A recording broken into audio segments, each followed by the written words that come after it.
ایک ایک پتیلی سے ڈھکن اتار کر انہوں نے کھانے کو دیکھا تو مطمئن ہو گئیں۔ بلا شبہ حاجرہ بہت اچھا کھانا بناتی تھی اور آج تو واقعی میں لگ رہا تھا کہ اس نے محنت کی ہے۔ نفیسہ بیگم نے ایک نظر حاجرہ کے وجود پر ڈالی۔ وہ پسینے میں شرابور ہو چکی تھی اور دوپٹے سے اپنا پسینہ صاف کر رہی تھی۔ اس عام سے حلیے میں بھی وہ اس قدر حسین لگ رہی تھی کہ حاجرہ بیگم کو تھوڑی سی پریشانی ہو گئی۔ سنو حاجرہ، ایسا کرنا تم مہمانوں کے سامنے مت آنا، نفیسہ بیگم نے کہا تو حاجرہ سوچ میں پڑ گئی۔ وہ سمجھنے لگی کہ اس کا حلیہ نوکرانیوں جیسا ہے، اس لیے شاید تائی جان اسے مہمانوں کے سامنے آنے سے منع کر رہی ہیں۔ تائی جان، اگر آپ کو میرے حلیے سے مسئلہ ہے تو میں نہا کر فریش ہو جاتی ہوں۔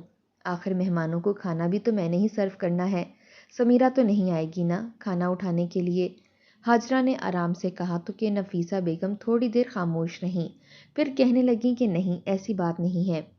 اصل میں تم بہت پیاری ہو، مجھے یہ ڈر ہے کہ لڑکے والے سمیرہ کی جگہ کہیں تمہیں ہی پسند کر کے نہ چلے جائیں۔ ایسا اکثر ہو جاتا ہے کہ لڑکے والے آتے ہیں اور کسی اور لڑکی کو گھر میں پسند کر کے چلے جاتے ہیں۔ اگر ایسا ہو گیا تو سمیرہ کا کتنا دل ٹوٹ جائے گا۔ نفیسہ بیگم نے صاف گوئی سے کہا تو حاجرہ کے چہرے پر مسکراہٹ آ گئی۔ ارے تائی جان، آپ فکر کیوں کرتی ہیں؟ سمیرہ تو خود بہت پیاری ہے، ایسا تو ہو ہی نہیں سکتا کہ اس کو چھوڑ کر کوئی مجھے پسند کر جائے۔ آپ بلا وجہ پریشان ہو رہی ہیں، ہر کوئی اپنے نصیب کا جیتا ہے۔ حاجرہ نے نفیسہ بیگم کو قائل کرنے کی کوشش کی تو وہ قائل ہو گئیں۔ کہہ تو تم ٹھیک رہی ہو، چلو آ جانا مہمانوں کے سامنے، لیکن فریش ہو کر مت آنا، اسی حلیے میں آنا تاکہ تھوڑی کم پیاری لگو۔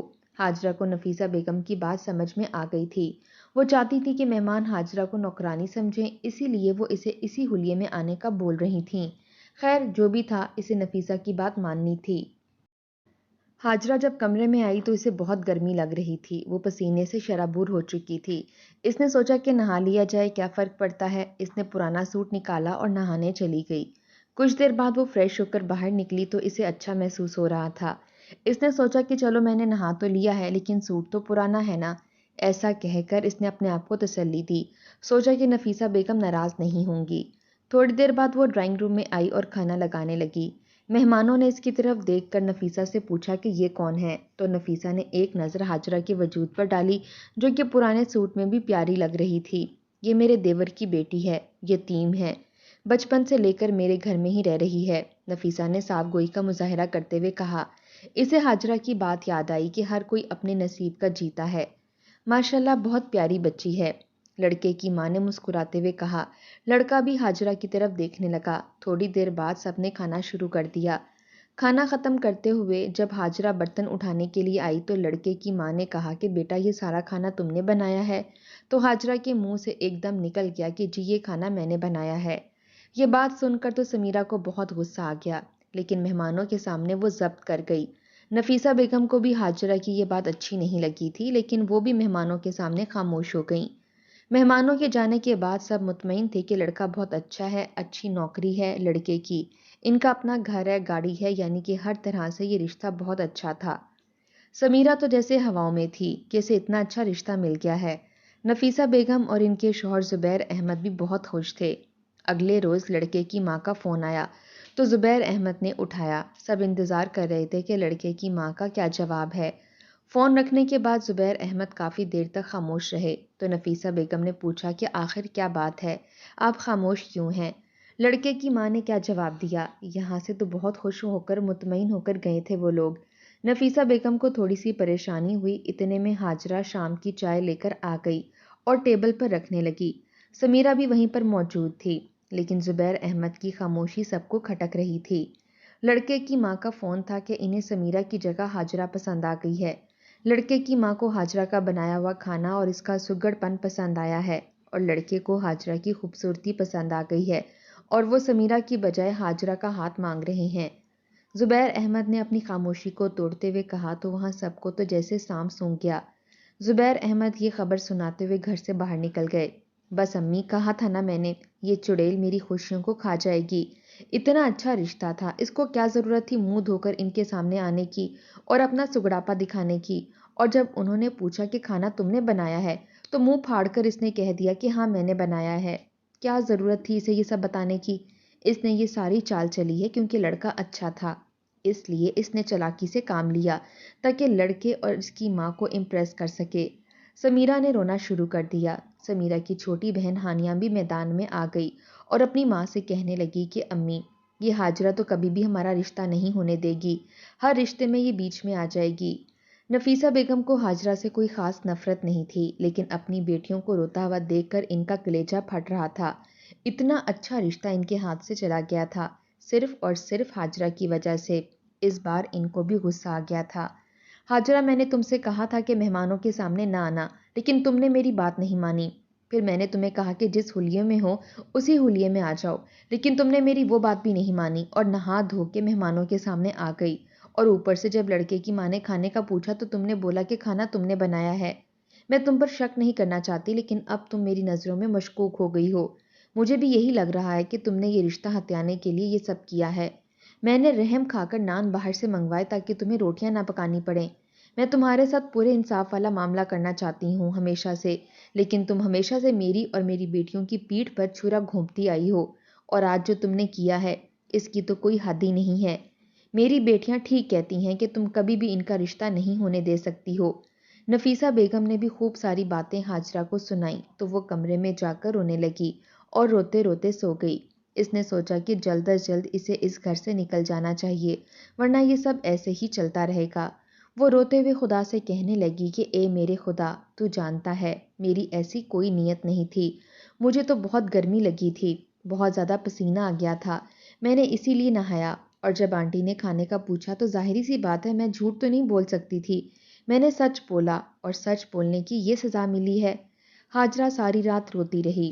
صبح اس نے فیصلہ کیا کہ اپنا بوجھ خود ہی اٹھائے گی، اس لیے اس نے محلے میں کچھ بچوں کی ماؤں کو پیغام بھیجا کہ اگر انہیں بچوں کو ٹیوشن پڑھانا ہے تو وہ پڑھا دے گی، لیکن یہ کام وہ نفیسہ کے علم میں لائے بغیر کرنا چاہتی تھی۔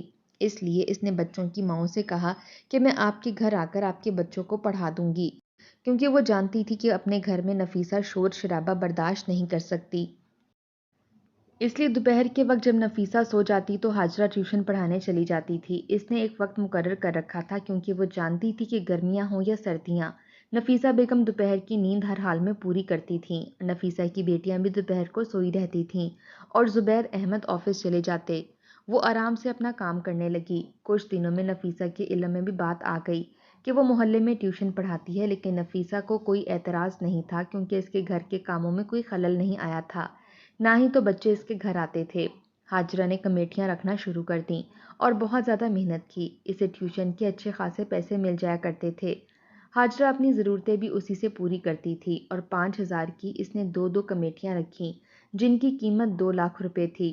وہ ماہانہ 15,000 تک کما لیتی تھی۔ 5,000 اپنے خرچے کے رکھتی تھی اور 10,000 کمیٹی میں دے دیتی تھی۔ طویل انتظار کے بعد اس کو کمیٹی کے 2 لاکھ روپے ملے۔ جب ملے تو اس کی خوشی کی کوئی انتہا نہیں تھی۔ اس نے سوچا کہ یہ پیسے اس کی شادی میں کام آئیں گے تاکہ تایا اور تائی کو زیادہ خرچہ نہ کرنا پڑے۔ اسے پتا تھا کہ اس پر خرچہ نہیں کیا جائے گا۔ ہاجرہ روزانہ الماری کھولتی 2 لاکھ روپے دیکھتی اور خوش ہوتی تھی۔ یہ اس کی محنت کے پیسے تھے۔ ایک صبح اس کی آنکھ عجیب سے شور سے کھلی۔ وہ باہر آئی تو دیکھا کہ نفیسہ بیگم پریشانی میں رو رہی ہیں اور اس کی بیٹیاں اسے تسلیاں دے رہی ہیں۔ زبیر احمد بھی پریشان بیٹھے تھے۔ کیا ہوا تائی جان، آپ رو کیوں رہی ہیں؟ ہاجرہ نے سوال کیا تو نفیسہ نے بتایا کہ ان کی الماری سے 2 لاکھ روپے غائب ہیں۔ 2 لاکھ روپے کا سن کر تو ہاجرہ تھوڑی سی پریشان ہو گئی تھی۔ ایسا کیسے ہو سکتا ہے؟ آپ دوبارہ سے تلاش کریں، مل جائیں گے، ہاجرہ نے کہا۔ میں نے اور امی نے بہت تلاش کیا لیکن نہیں ملے۔ صبح سے پورا گھر کنگال ڈالا ہے لیکن پیسے نہیں ملے۔ تم نے تو صبح سویرے اٹھنے کی زحمت ہی نہیں کی آج۔ ناشتہ بھی میں نے سب کو بنا کر دیا، سمیرہ نے جتاتے ہوئے کہا۔ ہاں، مجھے تھوڑا سا بخار تھا، میں سو گئی تھی، میری آنکھ نہیں کھل سکی، دوائی کے زیر اثر تھی۔ ہاجرہ نے اپنی صفائی پیش کی۔ سمیرہ کو بھی ابھی تک رشتے والی بات بھولی نہیں تھی۔ ابھی میں نے پورے گھر کی تلاشی لی ہے لیکن ہاجرہ کے کمرے کی تلاشی نہیں لی، ثانیہ نے یاد دلایا تو نفیسہ پریشان ہو گئی۔ زبیر احمد نے بھی حیرت سے بیٹی کو دیکھا۔ یہ تم کیسی باتیں کر رہی ہو؟ کیا میں چور ہوں جو تم میری تلاشی لوگی؟ ہاجرہ نے کہا۔ جب ہم سارے گھر کی تلاشی لے سکتے ہیں تو پھر ہم تمہارے کمرے کی تلاشی کیوں نہیں لے سکتے؟ اس میں کیا حرج ہے؟ ویسے بھی رشتے والی بات سے تمہاری نیت تو واضح ہو گئی ہے کہ تم ہماری کوئی خاص خیر خواہ نہیں ہو۔ گھر میں کوئی ملازم بھی نہیں ہے جس پر شک کیا جائے۔ سمیرا نے کہا، گھر میں کوئی ملازم نہیں ہے، اس کا مطلب یہ نہیں ہے کہ آپ لوگ مجھ پر چوری کا الزام لگائیں۔ ہاجرہ کو غصہ آ گیا تھا۔ تلاشی تو میں ہر حال میں لے کر رہوں گی تمہارے کمرے کی، مجھے تم پر بالکل بھی اب بھروسہ نہیں رہا۔ جب تم میرا رشتہ رکوا سکتی ہو تو کچھ بھی کر سکتی ہو، سمیرا نے کہا تو نفیسہ بیگم نے اسے ٹوکا۔ رہنے دو ثانیہ، ایسی کوئی بات نہیں ہے، یہ چوری نہیں کر سکتی، لگتا ہے کوئی باہر سے آیا تھا، اسی نے چوری کی ہے۔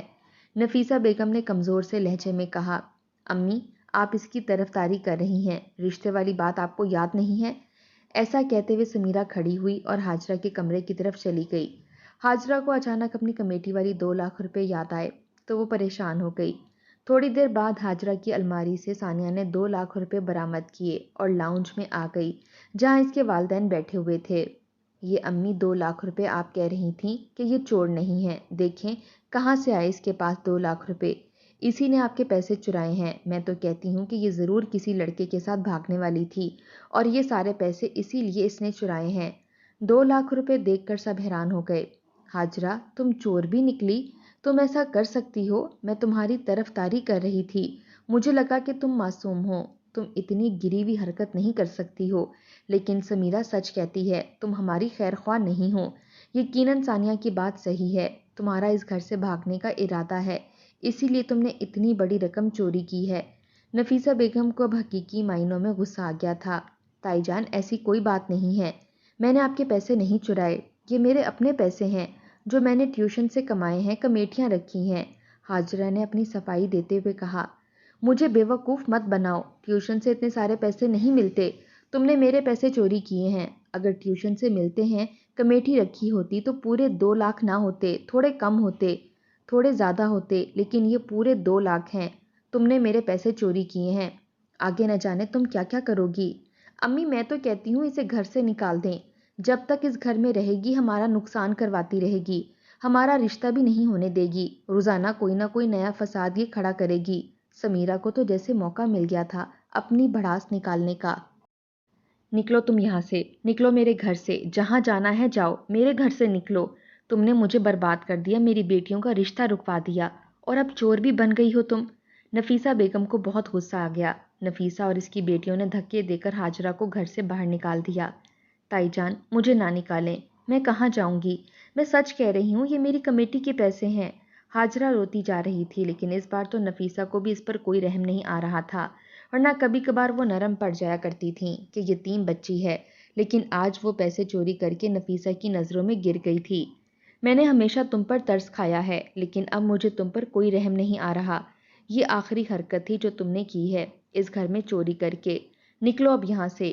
شور کافی بلند ہو چکا تھا، محلے والے اکٹھے ہونا شروع ہو گئے تھے، سب نے دیکھا کہ ہاجرہ کو ذلیل و خوار کر کے گھر سے نکالا جا رہا ہے اور وجہ چوری بتائی جا رہی ہے۔ وہیں سے ہی ایک محلے دار عورت ہاجرہ کو اپنے گھر لے گئی۔ بیٹا میں جانتی ہوں تم نے کوئی چوری نہیں کی ہے، تم بہت اچھی لڑکی ہو، ضرور ان کو کوئی غلط فہمی ہوئی ہوگی، تم میرے گھر رہ سکتی ہو، لیکن میرے گھر میں بھی جوان بیٹے ہیں، میں ایسا کرتی ہوں کہ تمہیں دارالامان چھوڑاتی ہوں، وہاں پر تم محفوظ رہو گی، بہت ساری یتیم لڑکیاں وہاں پر رہتی ہیں۔ اس عورت نے کہا تو ہاجرہ راضی ہو گئی، واقعی وہ لڑکوں سے بھرے ہوئے گھر میں نہیں رہ سکتی تھی۔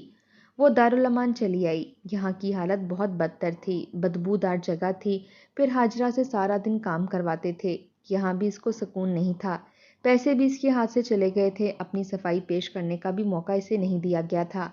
دوسری طرف کافی دنوں تک نفیسہ بیگم کو سکون کی نیند نہیں آئی، انہیں غصہ آ رہا تھا کہ انہوں نے کیوں ہاجرہ پر بھروسہ کیا۔ وہ ہاجرہ کو معصوم سمجھتی تھیں، لیکن آج انہیں اندازہ ہو رہا تھا کہ وہ معصوم نہیں تھی۔ وہ 2 لاکھ روپے نفیسہ نے کسی محفوظ جگہ پر رکھ دیے تھے تاکہ دوبارہ چوری نہ ہو۔ دوسری طرف ایک ہفتے میں ہی ہاجرہ کی حالت خیر ہو گئی، دارالامان میں اس کے ساتھ اچھا سلوک نہیں ہو رہا تھا، اس سے بہت زیادہ کام کروایا جاتا تھا، اتنا کام تو اس کی تائی کے گھر میں بھی نہیں تھا جتنا یہاں پر کرنا پڑ رہا تھا، صرف ایک چھت اور 2 وقت کی روٹی کے لیے، اس کو اتنا وقت بھی میسر نہیں تھا کہ وہ کوئی نوکری ہی کر سکے۔ یہ دارالامان بس نام کا دارالامان تھا، بلکہ ان سے بہت زیادہ کام کروایا جاتا، صفائی کا کوئی انتظام نہیں تھا، غلاظت ہی غلاظت تھی۔ کچھ دن بعد نفیسہ بیگم کو لگا کہ الماری کے پیچھے چوہا چھپ گیا ہے، تو انہوں نے اپنی دونوں بیٹیوں کو بلایا اور کہا کہ الماری کو تھوڑا سائڈ پر کرو، پیچھے چوہا ہے، الماری کو کھا جائے گا۔ سمیرہ اور ہانیہ دونوں نے زور لگا کر جب الماری کو ہٹایا تو الماری کے پیچھے ایک چھوٹا سا سوراخ تھا جو شاید چوہے نے ہی بنایا تھا، اور وہاں سے وہ 2 لاکھ روپے جھانک رہے تھے جن کی چوری کا الزام ہاجرہ پر لگا کر اسے ذلیل کر کے اسے گھر سے نکالا گیا تھا۔ نفیسہ بیگم نے آگے بڑھ کر وہ پیسے اٹھائے۔ چوہا الماری تک تو پہنچ چکا تھا لیکن پیسوں کو نقصان نہیں پہنچایا تھا۔ پیسے ویسے کے ویسے تھے۔ سمیرہ اور ہانیہ دونوں پیسے دیکھ کر ماں کے سامنے شرمندہ ہوئیں۔ اتنے میں زبیر احمد بھی آ گئے۔ انہوں نے بھی یہ ماجرا دیکھا تو اپنی بیوی کو عجیب نظروں سے دیکھنے لگے، کچھ کہا نہیں اور وہاں سے خاموشی سے چلے گئے۔